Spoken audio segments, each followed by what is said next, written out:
Hello again and welcome back to another one. And today we have a couple of topics to cover as we got story time from Killshot's producer, Illa the producer, who spoke on how the collaboration with Eminem happened. And this sparked some interesting reactions as we also got a response from another Eminem collaborator, Fresher, who also reacted to his story, and we'll expand on this in a moment. Today we also have some more on Kendrick Lamar versus Drake, and we got to hear more on this from Xzibit, who continues to double down on the narrative that it seemed like David versus Goliath, a battle of popularity versus skill, and this sparked split reactions as expected. More on this in a moment. And today we also have an update on the last story we covered when Eminem was getting blasted due to some fake reports that hit social media, and we got an associate to shut this down, a move that wasn't necessary, seeing as even boomers could spot that it was AI slop, but for some reason it was pushed by some quote influencers to get the rap legend dragged on social media, and we'll get to this later. And starting with Illa the producer's story of how the collaborations with Eminem came about, he posted a picture of the Revival album, certified platinum in the United States, and he expanded in the caption, "Story time. This was the first Eminem album I worked on. It started with a meeting Jay and Dino and his artist at the time, Fresher. I was charging around $2,000 to $3,000 for a beat at the time. Jay and Fresh told me that they didn't have a big budget. I could have charged $2,000 for one beat, but spending my youth in BK gave me a soft spot for any dude trying to make a way out by doing music. I agreed to $500 a beat, and they got 4 beats from me. One of the songs turned into a smash called Wait a Minute. Fresh killed his performance, and this dude Jay worked his magic and got that record played everywhere. Everyone and their mama did a remix, most notably 50 Cent did a remix, and Royce the 5'9" heard it and did one. Eminem heard Royce's and loved it and loved Fresh's voice and the beat. Long story shortened, he wanted Fresh on his upcoming album Revival and wanted some beats from him. Flushed face emoji. I ended up doing a song called Offended, so a $500 beat got me to work with Eminem. Moral of the story, don't be greedy, trust the process, follow God's lead, and the rest will follow. Certainly an inspirational story for upcoming producers, and the lessons learned can be applied across various industries and not just the music industry. And we got a reaction from Fresher, who posted, "Thanks again, my brother, for trusting me. Ish changed my life." And that $500 beat led to 6 collaborations as far as I know. That goes from Killshot, The Ringer, Lucky You, Normal, Good Guy, all the way to Offended. And speaking on Offended, a user expanded. This is so cool, cause Offended is my favorite beat of Revival, and personally I've got a love-hate relationship with Offended, because as soon as the beat gets going and things started to flow, the chorus cuts in and ends the rhythm. And then we have to wait for the build-up again, only for the chorus to come in and cut it short again.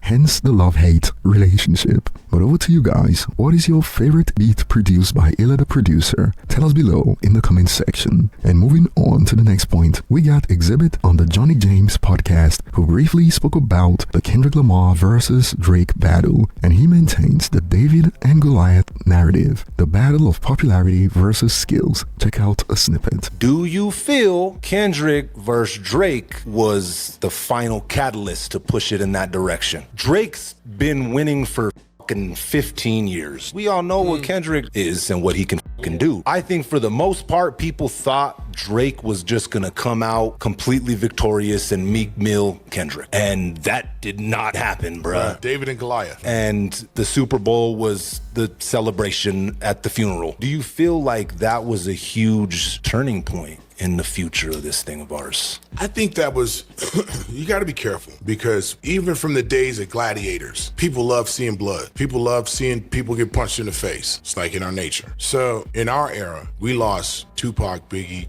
countless others. So whenever I see something of that magnitude happening, the first thing I think about is who's gonna die. But what happened there was different. Let's take Drake and let's take Kendrick out of it. Let's put the David and Goliath aspect of what we're talking about. And then it was become popularity Popularity versus skill. Popular music. Girls singing it, kids singing it, your pets singing it. Everybody knows 5 it. commercials with different versions of the jingle. Yeah. Your face is on everything. Like, you're everywhere. And then there's this skilled MC. I think that kind of gave people a different route. Right now, group thinking for some reason is the thing. Group thinking. Yes. Like going with the herd. No matter what. Like everybody's going this way. Oh, I'm going this way. I've never been that. I'd be like, oh, that's stupid. Even though it may be like hard to walk over here, I'd really rather be over here because at least there's some fucking water and like real people. For sure. And now you guys are over there, there's more room over here. Yeah. So I've never been afraid to kind of step outside the box. And so, I look at what Kendrick is doing and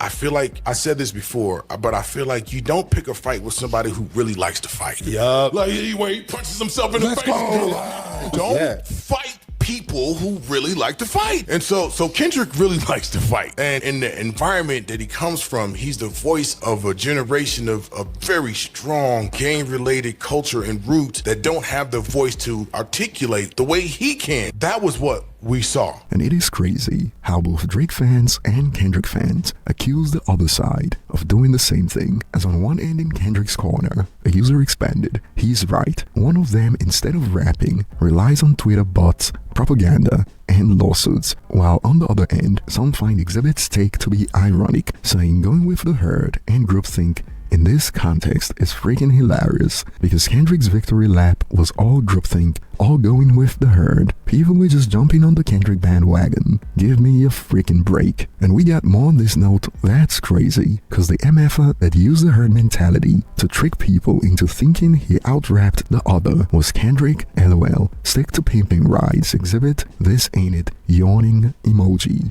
And I'll be looking forward to your thoughts on Xzibit's analogy. Do you agree with his take on David versus Goliath and popularity versus skill? And moving on to the next point, after many fans called on Eminem's team and tagged Paul Rosenberg to speak on the false report that was making waves on Twitter, it looks like we got a response from an Eminem associate after it went viral in response to the post about "You have got to be kidding me," aimed at Eminem in response to the AI slop, as we got Frederick respond with fake news. And it is crazy because even boomers could tell that it was AI slop, but for some reason, young people on social media chose to believe the news and make it go viral. And in response to Frederick, some still choose to put the rapper on blast. We don't know if it is fake because Eminem does private shows in Saudi Arabia, rich people that are undercover. So it could be that he privately performs for some rich people in Israel. And no, that's not picking a side. I would do a show in every country if they gave me 10 billion. Now, I don't know where this user is getting their theories from, but that was a lot of waffling to say that they are all about the money and that there's no shame in their game, if you know what I mean. And another user expanded in response to Frederick because people are desperate to see him. I don't believe in that kind of thing.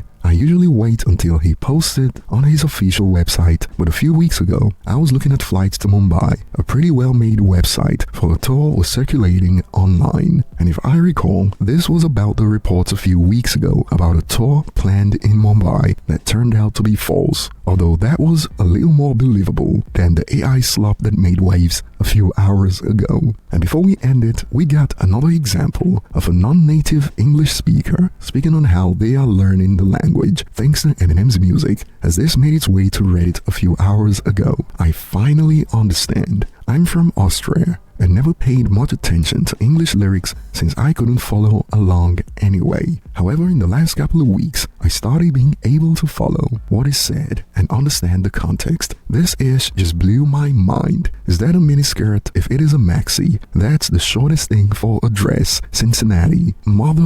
What? And this is just one to add to the huge collection of music fans in non-English countries talking about how Eminem's music helped them learn the language. And this sparked some more reactions like, "I'm not a native speaker as well. Can you explain the line?" Laughing emojis. And a user put on the cape and flew to the rescue. A miniskirt being short, a maxi being a dress. The shortest thing for a dress, Cincinnati. A dress sounds like a dress. Addy is short slang for address, like yo, what's your Addy? I'll pick you up. And another user expanded. Cincinnati also sounds like Cincinnati, which is a place, so added more to the address theme of this rhyme. And more on this note from another fan, listening to M's music as a teen over and over again and reading the lyrics and trying to understand what was being said is one of the main reasons I became fluent in English from a young age, because English class was nearly useless after the first couple of years. Well, that and reading Harry Potter fan fiction, laughing emoji.